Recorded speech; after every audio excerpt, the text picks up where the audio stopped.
Guess what's back? Back again. GT back. Where's the end? Mikey, where's that Enduro tire? You better not be wearing it again. It's so hard to find good help. Anyways, Steve Ginter here, and welcome to part 3 of my GT saga. Yes, I've sent this board here back to Future Motion 3 times now. Somebody beat that. I mean, look at all this freaking tape. This same box has been delivered to my house 4 times now. So, quick recap. The first time I sent it back was due to it not powering on reliably. Come on, turn on. Turn on. Please. Please turn on. Please, baby. That was fixed with the firmware update that they did back at their repair shop. That was prior to the firmware update that they pushed out to the mobile app. That would have saved me 1 round trip if you could power the board on and of course keep it on for the 10-minute over-the-air update. The second time was due to a clicking sound coming from somewhere inside the GT hub. I initially thought it was a bearing issue, but shortly after uploading that video, someone had mentioned that there was some solder joints that had excess solder that would occasionally get hit by some loose wiring. And yeah, that issue was intermittent. It didn't really affect the ride, but I did have concern about it, so I wanted to send it back. And that other issue that someone else had sounded and looked exactly like mine. So I think that was what the problem was, but Future Motion didn't really tell me any details on what they fixed. They pretty much just replaced the hub and the motor. And now we're at the 3rd time, this time right here. Quick story. My board nosedived on me during a group ride while going around 20 miles per hour. Thankfully, I didn't go down and managed to ride it out, but shortly thereafter, the board started sputtering and having this weird sound, and it was bad. It was like a car that was running out of gas. Hear that? Listen to that.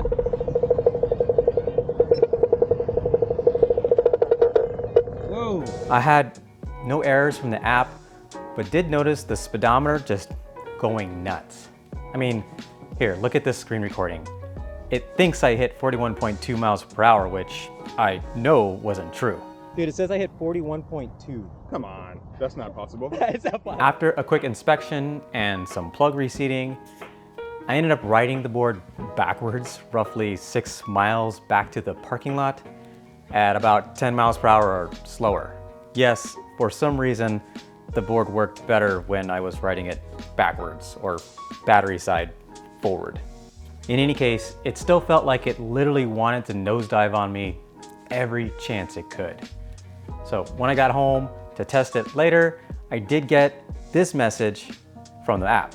So yeah, the issue never went away. In fact, it only got worse, to the point where it was unrideable and I just get an immediate red light on that top light bar. Check this out.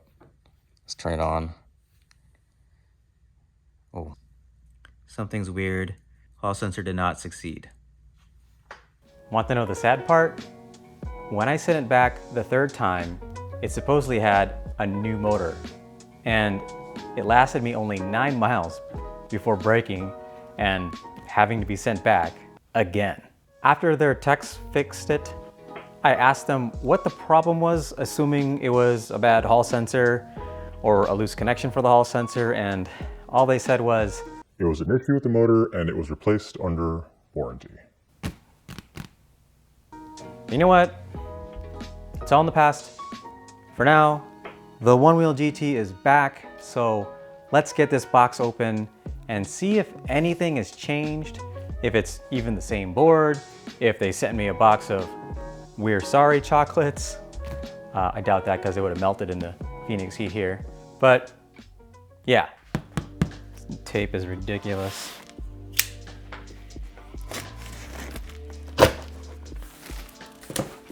So far, it looks like it's the same exact box. That's how many times I've seen the top of this box. Would you look at that? It's the same one wheel. I guess you can't see it yet, so just give me a second.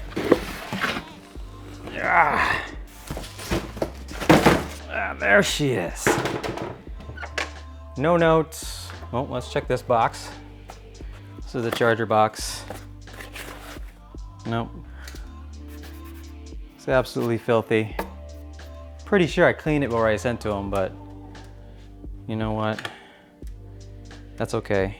This is the same exact board, but just like my second RMA video, the rim has some kind of white grease on the rim.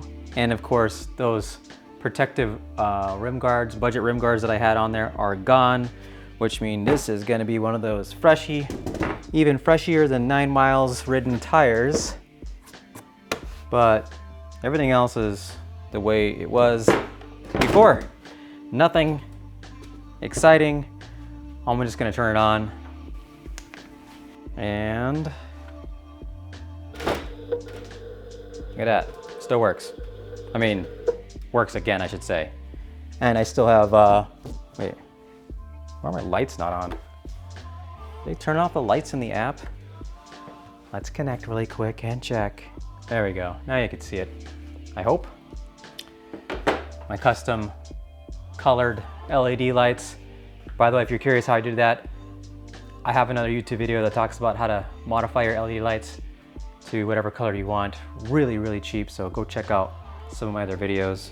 Yeah, I guess I'm gonna charge it up and go for some rides, see if it's fixed. Throw together a quick little video to show you that it's working, and I'll come back here with some more closing thoughts about this whole saga. All right, I'll see you in a bit. Ended up being pretty dang windy today, but we got a good turnout of e-riders and a good opportunity to make sure that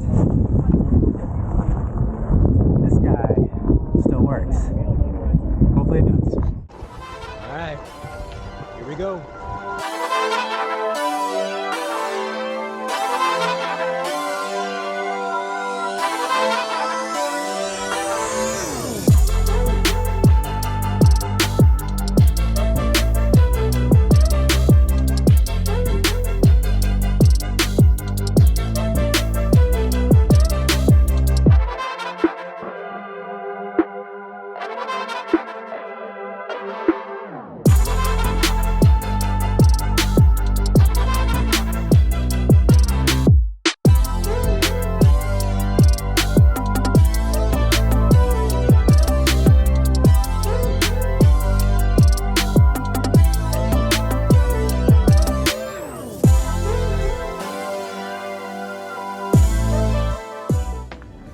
What up? Day 2 of testing that thing. Check it out.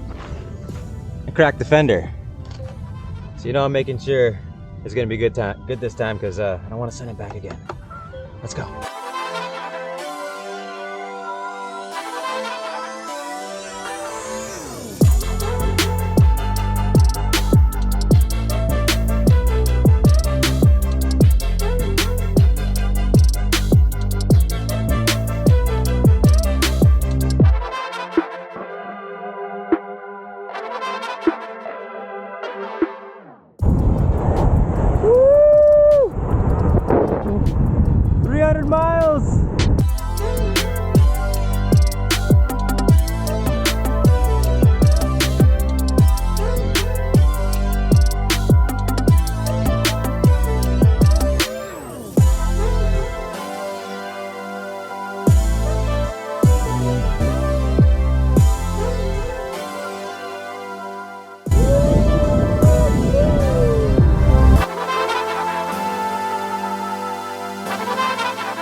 Well, good news. It's fixed and it still works. Yep, GT 3.0 made it further than the last time, which was only 9 miles. In fact, I rode it over 50 miles since I got it back, and so far, so good. For that first ride, I did a cool night cruise with a bunch of folks, which required a lot of brakes. You know how it is. And while I wasn't riding the motor too hard, I did have a lot of time to work on bonks, curb nudges, and other fun tricks. And as you saw, I actually cracked the fender, so you know I wasn't being too easy on the GT. The second morning, I ended up getting up early to beat the heat and rode with a couple of EUCs, e-skateboards, and even a Sur-Ron bike. Those guys are fast. And since I was the only one wheel in the pack, I was playing catch up a lot. Pretty much riding at top speed for long sprints and had the GT beep, beep, beep, beep on repeat. And since we were in Fountain Hills, there was, well, a lot of hills. So lots of speed, lots of torque, and all that elevation gain. And since the sun was out, the addition of desert heat. And thankfully, no issues. Yes. It's looking like third time is a charm, and while the GT does have its faults, it's still super fun to ride, and I love not having the range anxiety that I do on my XR, because my XR doesn't have one of those aftermarket batteries. So, thinking back on this whole ordeal, how does this make me feel? Yeah, after the third time, I was getting pretty pissed. I mean, come on. It was getting ridiculous. I mean, I pre-ordered the GT on launch day, as soon as the website stopped crashing. And yeah, here's my breakdown of the board's travel history. I originally received this Onewheel GT March 10th and had to open a support ticket the very next day, March 11th, and I got it back after sending it back on March 21st, so that took 10 days. Second support ticket was opened on April 20th, and I received it back on May 4th. That was 15 days. And then the third support ticket was opened on May 7th, and I ended up getting it back on May 20th, so that was 13 days. So yeah, if you add up all those days, that's almost a month of back and forth hassle that I had to deal with this GT. Now, look, I know Future Motion has made some unfortunate changes to the GT that are anti-right to repair, which I don't agree with. But it's still not their intention to sell faulty boards. That's just bad for business. I mean, just think about it. I do wish Future Motion was more transparent with their problems. Product launches aren't always perfect. Manufacturing needs to be tweaked. Assembly techs need to be trained better. You know, some of us, hopefully many of us, understand that. It's not about the initial mistakes, because they are what they are. It's about what they do afterwards for their customers that really matters. And so far they've honored their warranty, at least for me, 3 freaking times now. And you know that that can't be cheap for them. They have a spotlight on every action that they make now, and it feels like they are paying close attention. I mean, they're sending out replacement foot pads for free for the ghosting issues, and they've already released better firmware that addresses that harsh pushback that a lot of us didn't like, so they are listening. I just hope that they make changes to their business practices and put their hardcore riders first. After all, we are the ambassadors of this Stoke-filled lifestyle.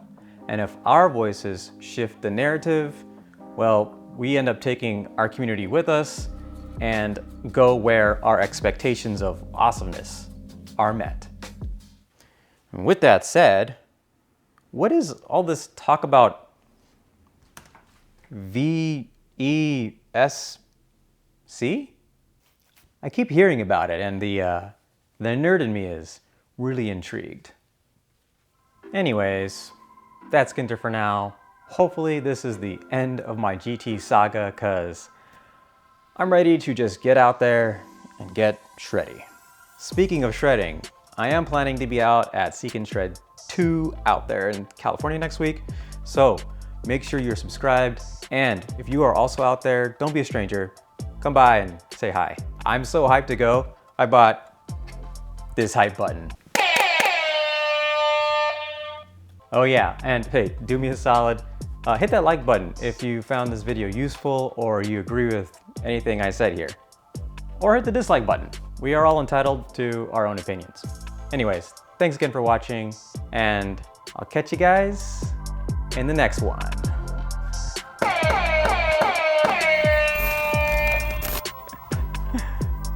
Later.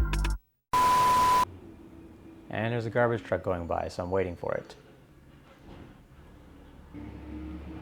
Not record on Fridays.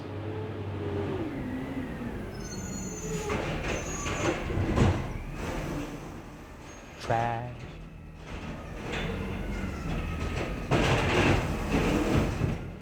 You're killing my SD card. Come on, hurry up. Get a move on.